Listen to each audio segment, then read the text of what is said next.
যে কারণে দেখেন তার পিতা যখন 1975 সালের 15 আগস্ট মারা যায় তখন বলেছে ফেরাউনের পতন হয়েছে। আবার শেখ হাসিনা যখন গত 5 আগস্ট 24 সালে পালিয়ে গেল তখন বললো রেডি ফেরাউনের পদত্যাগ। কি বিল বাপ বেটি, বাপও বাংলাদেশে একদলীয় শাসন কায়েম করেছে, বাপও বাংলাদেশে গণহত্যা চালিয়েছে, তার বেটিও বাংলাদেশে গণতন্ত্র হত্যা করেছে, একদলীয় শাসন কায়েম করেছে, ভোটের নামে প্রহসন করেছে এবং এদেশে গুম বিচার গরিত হত্যাকাণ্ড করে বাংলাদেশের রাষ্ট্র কাঠামোগুলোকে ধ্বংস করেছে। আপনারা সকলে জানেন এই 1982 সালের 24 মার্চ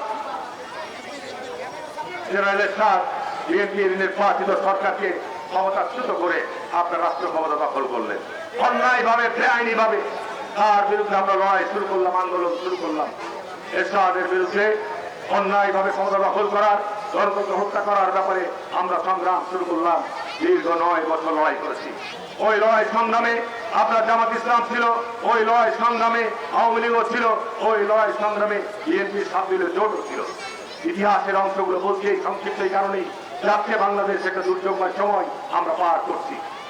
এই পার করছি এই দুর্যোগময় সময় জাতীয়তাবাদী দলের পাশে জনগণ আছে ইনশাআল্লাহ। 1982 সাল থেকে এই লড়াই করলাম। 86 সালে নির্বাচনে পেশাদ নির্বাচন ঘোষণা করলো, 15 নির্বাচন। সেই নির্বাচনে শেখ হাসিনা চট্টগ্রামে লালদিঘি মাঠে গিয়ে বললো এই সরকারের অধীনে যারা নির্বাচনে যাবে তারা জাতীয় বেঈমান। আর জামাত ইসলাম ঢাকার শাপলা চত্বরে মিটিং করে বলল এই সরকারের অধীনে যারা নির্বাচনে যাবে তারা জাতীয় মুনাফিক। আর বেগম খালেদা জিয়া পরিষ্কার করে দিল এই সরকারের অধীনে কোনো কেউ বাংলাদেশের নির্বাচনে যাবে না। কিন্তু ঘটনা কি ঘটলো? পরের দিনই, আগের দিন দিল বক্তৃতা, আর পরের দিনই বিএনপিকে মাইনাসের যে ষড়যন্ত্র গত 40 বছর যাবৎ চলছে বিএনপি প্রতিষ্ঠার হওয়ার পর থেকে, তার একদিন পরেই দেখা গেল যে আপনার এরশাদের সাথে মিয়াবিজি রাজি, কে করেঙ্গা কাজী। এখন আপনার এই মিয়াবিজি রাজি হয়ে গেল আপনার জামাত ইসলাম আর শেখ হাসিনা এরশাদের অধীনে নির্বাচনে চলে গেল। বিএনপি নির্বাচন বর্জন করলো। ওই পার্লামেন্ট বিএনপিকে 2 বছরও টিকে নাই। 86 সালে নির্বাচন করে 88 সালে ওই পার্লামেন্ট ভেঙে গিয়েছিল। বন্ধুরা আমার, 90 আন্দোলন করে আমরা দেশে একটা গণতন্ত্র ফিরিয়ে আনলাম অনেক ত্যাগ এবং রক্তের বিনিময়ে। অবাধ সুষ্ঠু নিরপেক্ষ নির্বাচনের মধ্য দিয়ে বেগম খালেদা জিয়া বাংলাদেশের প্রথম প্রধানমন্ত্রী হলেন। দুর্ভাগ্য সত্য এই প্রথম প্রধানমন্ত্রী হওয়ার পর দীর্ঘ আন্দোলন সংগ্রামের মধ্য দিয়ে একটি তত্ত্বাবধায়ক অন্তর্বর্তীকালীন সরকারের নির্বাচন হলো। বিএনপি বিপুল ভোটে নির্বাচনে বিজয় লাভ করলেন, সরকার গঠন করলেন।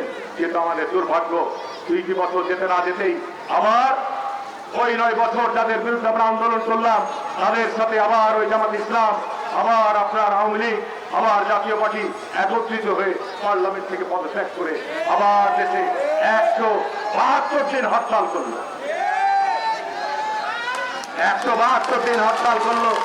172 দিন হরতাল করে বেগম খালেদা জিয়া জনগণের প্রতি সম্মান এবং সমস্ত রাজনৈতিক দলের প্রতি সম্মান প্রদর্শন করে 96 সালের বিশেষ নির্বাচনের মধ্য দিয়ে বাংলাদেশে আপনার 2000 সংসদের মধ্য দিয়ে নির্বাচনকালীন সময়ে একটি অবাধ সরকার গঠন করলেন।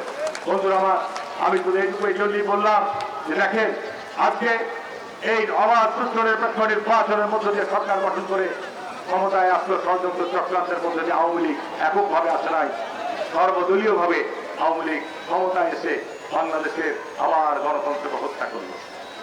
আবার গণতন্ত্রকে হত্যা করে 2008 সালে আপনারা ফখরুদ্দিন মঈনুদ্দিন এই তাদের ষড়যন্ত্রের আন্তর্জাতিক চক্রান্তের মধ্যে দিয়ে শেখ হাসিনাকে ক্ষমতায় বসিয়ে দেওয়া হলো। 15 বছর শেখ হাসিনা বাংলাদেশের ক্ষমতায় অধিষ্ঠিত থেকে বাংলাদেশের সাংবিধানিক প্রতিষ্ঠানগুলিকে ধ্বংস করলো, নির্বাচনী ব্যবস্থাকে ধ্বংস করলো, বাংলাদেশে গুম বিচারবৈধ হত্যাকাণ্ডের সংস্কৃতি ভয়াবহ রূপ ধারণ করলো। বাংলাদেশের বিরোধী রাজনৈতিক নেতা কর্মীদেরকে লক্ষ লক্ষ মিথ্যা মামলা দিয়ে বাড়ি ছাড়া করে তাদেরকে ভয়ানক একটা অবস্থা দেশে তৈরি করলো।